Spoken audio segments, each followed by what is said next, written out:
What's going on, YouTube family? We are back at it again with another video. This one, as you can see in the title, we are talking about this insane roller coaster ride we have called the 2020 NBA playoffs. Um, it was already going bananas because of the whole pandemic situation and the fact that we had to make the adjustments, gather everybody in the NBA bubble, and then, all this happened in regards to that. Then we actually got started with a crazy first round. It wasn't but so crazy, but you know, the first round on the East Coast was pretty short and sweet. Everybody was almost getting swept, except for the Bucks, who kind of let one game go. And then, of course, the Western Conference.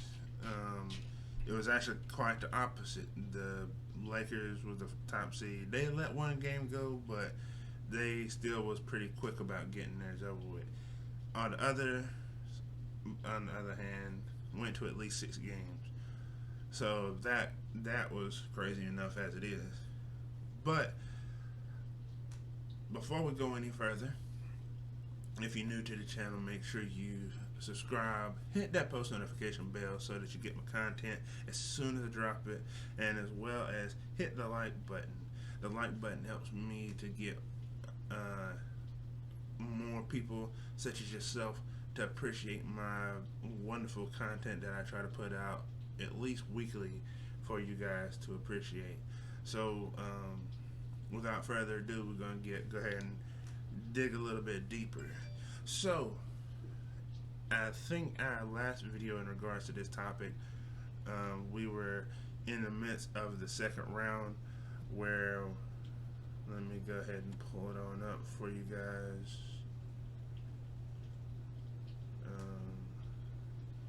Yeah, here we go. So also let me move myself out of the way of the. Well, it's not really that big a deal. Just in the first rounds way. But so, as you can see on this East Coast, since we're on this side right here, since I'm actually technically physically on the East Coast. Anyway, I'll go ahead and start with this one. So,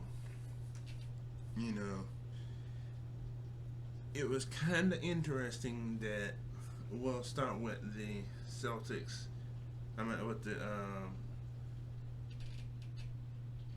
okay, yeah, we'll go ahead and start with the Celtics Raptors series. So the Celtics and Raptors, I saw being pretty well balanced. I was like,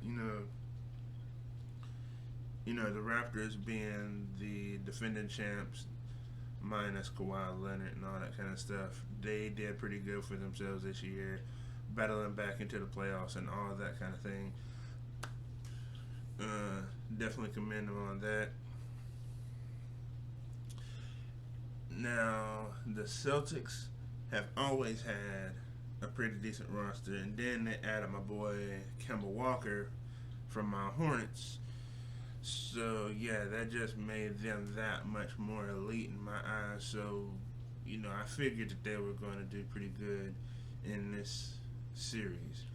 But as you can see, the update, Celtics went ahead and pulled that off, no problem. They went to Game 7, of course, so it was a slight problem. But, that's beside the point. Celtics got past them. Now, the major upset, it wasn't even the fact that, the Heat were too far outclassed. Because me personally, I only knew a handful of players from both teams. But I think it was the fact that the Heat were deeper and more hungry for the opportunity to play, that they made that jump and almost, as you can see, they almost swept the Bucks, which is weird in itself because the Bucks were the number one seed for the last 3 seasons. This one included, of course, and they still went out in inglorious fashion to be beat 4-1. They didn't even get a second game, and then not only that, but Giannis got injured during the fourth game 4 and didn't even play in game 5.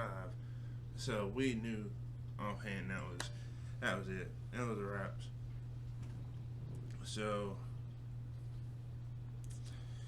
I don't know what Giannis is going to do in the off season, but of course, the media has already jumped on it, talking about how Giannis unfollowed his teammates, which is actually really a bad sign. I know if I was to be doing something like that, if I just got eliminated and then I just started following my teammates probably need to look out, because that's not a good look. And people are going to be thinking about that. That's definitely going to be an intimidating factor for the Bucks front office. Can't imagine how he's going to turn that around, because he essentially made it sound like he's closing the door on him. But that was a super shocking situation right there. Super shocking. I can't even begin to say just how shocking of a situation that truly is. So then we're going to go ahead over to the West Coast. The West Coast is still kind of prolonging their season. No, not the Lakers. Of course, they lost that first game against the Rockets, but then it was kind of a sweep after that. James Harden, Russell Westbrook, we always thought they were going to give them a little bit of a hard time, which they did. But the small ball the Rockets were trying to play just didn't cut it. Especially when the Lakers, came back with their own strategy and came up with their own small ball team. It was a wrap. Then playoff Rondo happened to, jump into the mix, and it was all she wrote. But now we are going to get to the tale of the whole entire playoffs thus far. The LA Clippers lost a 7-game series to the Denver Nuggets. Now, I have so many mixed emotions about this that it's not even funny. Because just like everyone else, everybody was making it seem like, oh, the Clippers going to win the championship. Oh, the Clippers going to do this. Oh, the Clippers going to do this. Oh, they have the ultimate team. They're so super deep. Oh, they got 2 of the greatest players in the league right now. It actually got to the point where it got very, very, very annoying. I feel like a little bit of a hater because I actually wanted them to lose. I got tired of it so much. I wanted the Clippers to lose. As much as everybody wanted the Battle of LA to happen, people just talked about that joint way too much. I got tired of hearing about it.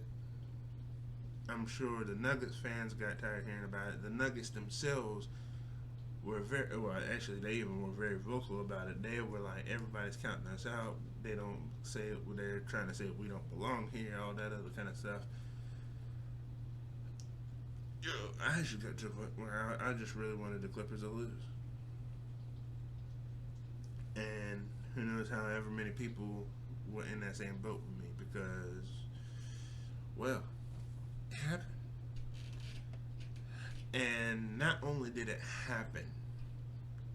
happened in horrific style.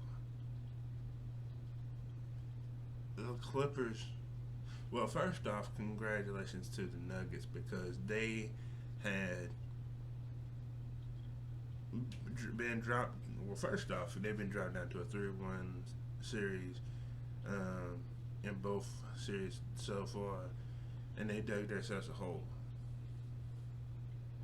Really, at the end of the day, you should have never been there to begin with, so you would have to make such an epic comeback. But it also boils down to the fact that the Clippers played like ass. They folded like lawn chairs. And there's no excuse for that. Like, I actually watched bits and pieces of the games between the Nuggets and Clippers, and I couldn't watch it. I just couldn't. It was an embarrassment for Kawhi Leonard to get so much hype about his defense. Oh, he's such a defensive-minded player. Oh, he shut LeBron down when he was on the Spurs. Oh, then he went on to go to up north in Canada and win a championship, help them win a championship. Oh, then he decided to team up with Paul George, who also has kind of like the same game because they're also defensively like insanely good supposedly. And then of course, to switch gears with Paul George, I don't know why people made such a big deal about him because he's always folding like a lawn chair when it comes to playoff pressure. And even when you look at it from a perspective of the past situations when he was in the past situations when he was a pacer.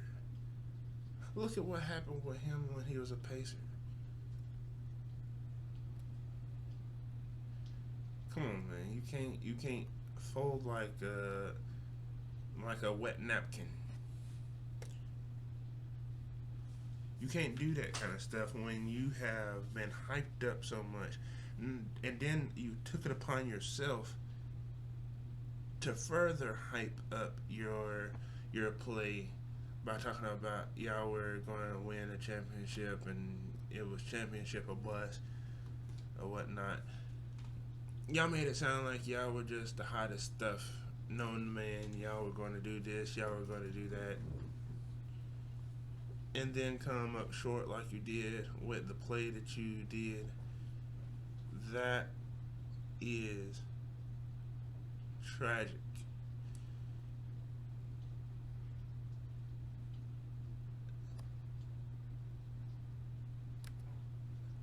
There is no excuse. No excuse. And what is going on with my setup? We're having some technical difficulties, people. Technical difficulties. But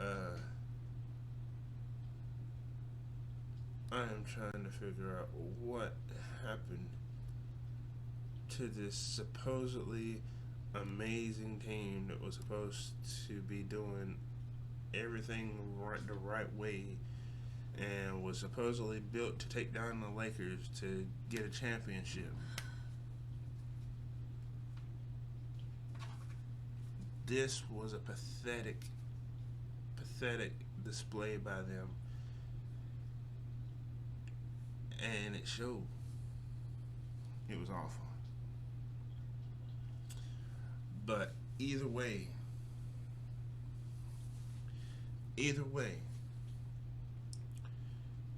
now we have these two matchups. these two matchups. This one's already underway. They have game 2 tonight. Tonight, as we're speaking, is September 17th. Game 2 is tonight, and who knows what's going to happen in that. As far as it looks with the Heat, they have been going bananas this year. So who knows, they may win again this tonight. The Lakers better not take their foot off the gas, because Denver has been upsetting people left and right. So I'm sure LeBron, AD, and Rondo have been watching film and whatnot. They better make sure that they take every second very seriously. For y'all's sake, don't let the Nuggets feel like they can just walk all over you or anything like that. Don't let them get too confident. Don't do it. Just don't do it. But we will see how this continues, and we'll see how this goes going forward. And I'm going to go ahead and end this video. Y'all tell me what y'all think down in the comment section below.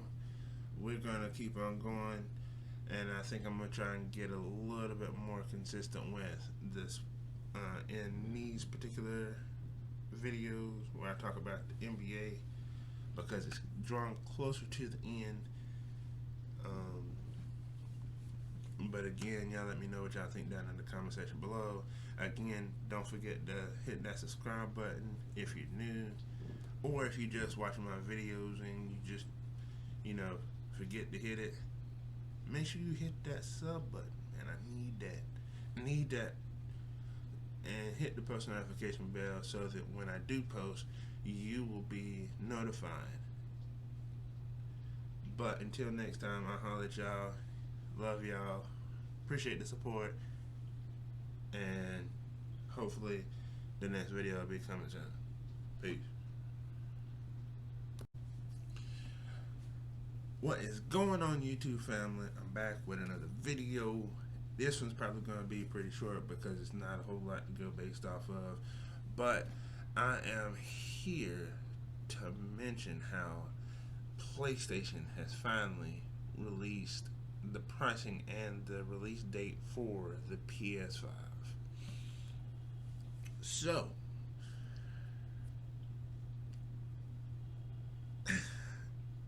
it was crazy. Getting all kinds of people trying to keep up with that. I've been trying to keep up with it myself. Wondering, the holidays are about right around the corner. When are they going to drop the pricing? When are they going to start pre-orders? Why are they taking so long? Is there something dealing with the pandemic that's making them take so long? Or are they just trying to be suspenseful? Are they just waiting for Microsoft to release the Xbox specs and pricing and release date and all that kind of stuff? What is truly going on? Don't know. But before we get any further into the video, don't forget that if you are new to the channel, make sure you hit that red subscribe button, and make sure you hit the post notification bell so that you get my content as soon as I drop it. So without further ado, we're going to go ahead and take a look at this. So they just recently dropped this back yesterday. September 16th, 2020, PlayStation finally decided to do like a little launch event where they were finally going to release the information that everybody who wants one has wanted for so long. So, in light of that, they actually threw out the start of the event like an hour before it even truly started showing anything. So They had thousands upon thousands of people watching a blue screen with the Xbox, with the PlayStation buttons, like the X, triangle, circle, and square, going across the screen, fading off, coming back, fading off, coming on, fading off. So that was surprising in itself. I don't really know what they were stalling for, but you know, I took the time to, when I first saw them going up, I went ahead and reached out to everybody who had been bugging the life out of me about it. And I was like, dude, you have been reaching out to me and talking to me and telling me all this and asking me when is it gonna come out? Like I work for Sony, and now here it is. So here is the link. Come watch this event so you can stop bugging the life out of me. So, with that being said, we had the event, and the system went live. The pre-orders went live as soon as the event went over. It was amazing in itself. And not only that, but the pre-orders ended so quickly. I'm glad I was in. I'm glad I just so happened to be in store. I'm so glad that I just happened to be in store when the event was over, so that I was able to get mine pre-ordered. Now, it was a little interesting that some stores only had a handful of these systems available. I'm not really sure what the logic was behind that. So I don't know. Like, some stores only had 15 to 20 pre-orders available. I'm assuming as time progresses, they'll make more available. But companies have their reasons for doing that. I guess, especially now that COVID is here, they want to make sure that they don't, overstep their boundaries, overdo this, overdo that. Not only that, but they don't want too many people gathering in a particular area, because, think about it. If they would have made 50 available, then when it came time to actually pick it up, there would be a ton of people there to come and pick up this system, and who knows specifically when what the state of the world will still be in at that time. So if we're still in code red, people still wearing masks, people still being crazy, all that kind of stuff, there are people who are like bananas about the different aspects of the pandemic right now. People who are extreme germaphobes and taking every single precautionary measure they can possibly think to take. And then there's some people who are kind of like, hey, I understand this is a serious matter. I'm going to go ahead and do what I definitely need to do to make myself safe, my family safe, and make sure I'm not doing anything to, spread anything. And then there are some people who are just straight up don't give a rat's ass, to say the least, because they just do whatever, whenever, however. They don't care. They don't take any precautionary measures. They think that whatever is whatever. But I can assume that the lack of pre-orders made available originally came from them wanting to make sure to not have too many people in one location at one time. I guess I couldn't really. That could be one thing, or I'm not really sure. But it's not like they aren't going to have enough systems. As much as people have these systems from day one and continually buy these joints, throughout throughout the years, it shouldn't be a problem. Either way, enough about that. The actual pricing, as you can see around me, um, the regular console, the standard console, is gonna be $499.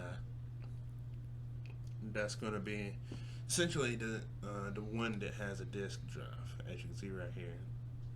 And then of course it has the pricing from other countries in the U.S. So the only one that matters to me is the one at the very top. But and then there's gonna be the digital edition, which isn't going to have a which isn't going to have a disk drive at all.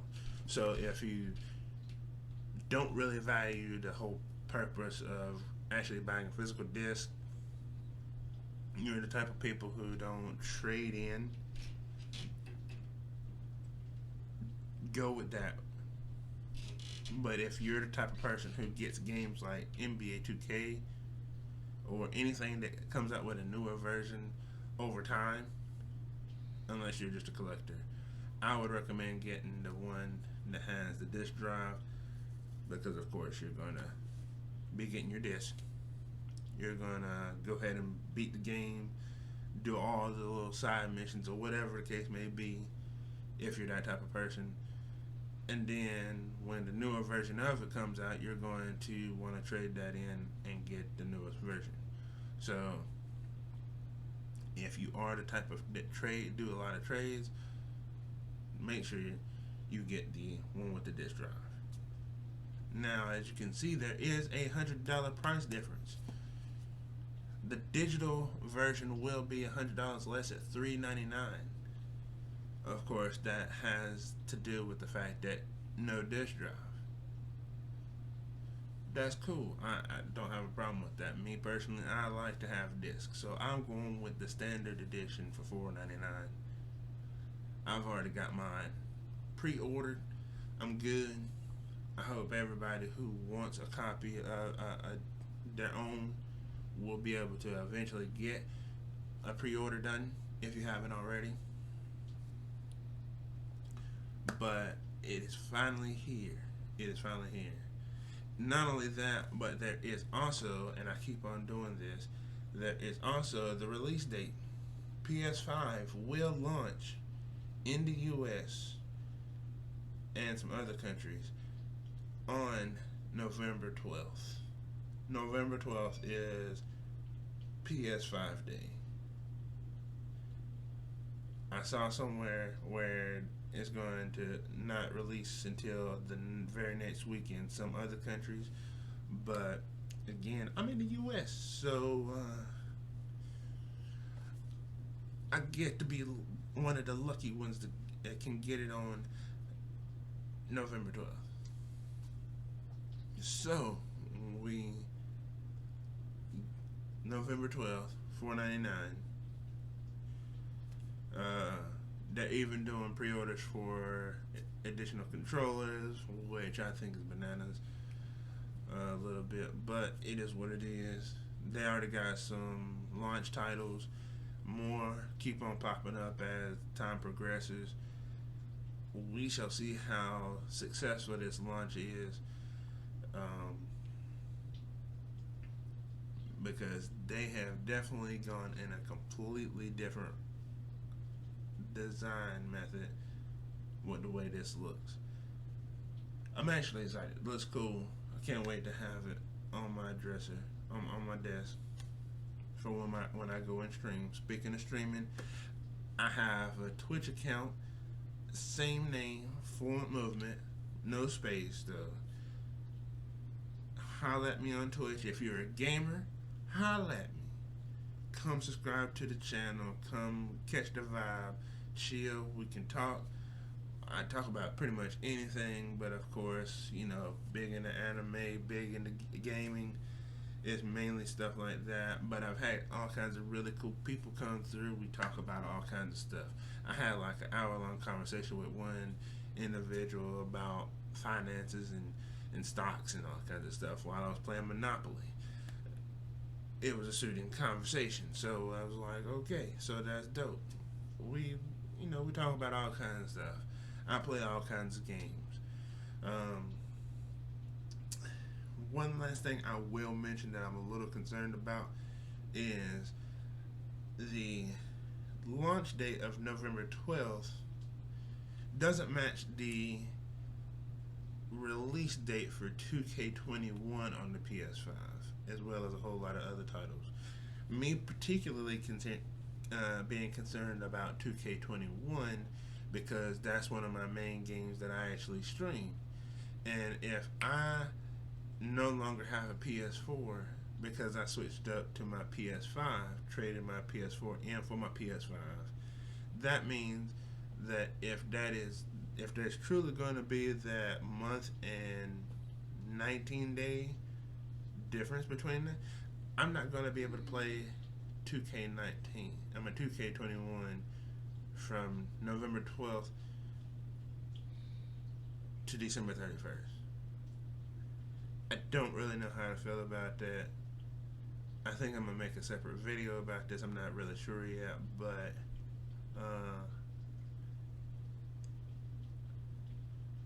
hopefully they fix that and that won't actually be true. Especially since I went and got the digital copy of the Mamba edition this year anyway. Either way, we shall see. But I'm going to go ahead and end this video. Don't forget to tell me what you guys think about the new consoles, the new gens coming out, the anticipation that you felt. How do you feel about the pricing? How do you feel about the fact that there's a disc version and then there's a digital version, all that kind of stuff? Let me know. Just hit me up in the comment section below. Let me know. Hey, if you are PS5, if you're a PlayStation player and you want to check me out on Twitch, if you want to play with me, go ahead and feel free to also leave your gamer tag, your PSN, in the comment section below. I do have a rule as far as Twitch is concerned. If you want to play with me, you have to be a sub. That is a rule that I have now. You have to be a sub if you want to play with me on my Twitch account. But we will handle that as you come over and holler at me on Twitch. But I appreciate y'all. I appreciate the love. And I'll catch y'all in the next video. Deuces.